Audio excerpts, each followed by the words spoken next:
Avec le régulateur européen des médicaments qui approuve ce soir l'utilisation du vaccin d'AstraZeneca contre le Covid-19 pour les plus de 18 ans, alors que les 27 continuent de fustiger ces retards de livraison.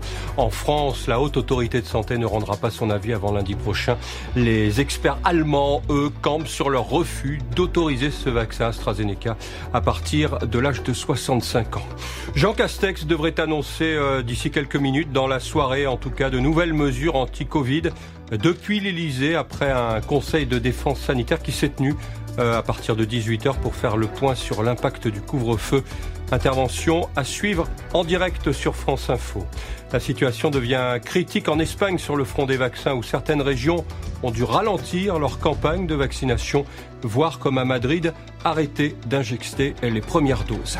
C'est son plus bas niveau depuis l'après-guerre. Le chiffre de la mortalité sur les routes, 2550 personnes sont mortes sur les routes de France métropolitaine l'an dernier, sous l'effet de la réduction de la circulation causée par la crise sanitaire, notamment le confinement.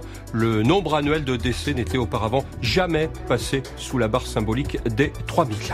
Le tribunal de commerce de Lille, lui, il valide l'ouverture d'une procédure de sauvegarde demandée par Flunch. L'enseigne de restauration est touchée de plein fouet, comme de nombreuses sociétés, par la crise sanitaire. Et puis Rémi Julienne, inhumé à Seppois dans le Loiret devant une centaine de personnes, parmi lesquelles Bernard Ménez ou encore Raphaël Mesrahi. Le célèbre cascadeur est décédé le 21 janvier dernier des suites du Covid-19. Il avait 90 ans. Enfin, le constructeur ferroviaire français Alstom, qui devient le numéro 2 mondial du secteur après avoir bouclé l'acquisition de son concurrent canadien, le groupe Bombardier.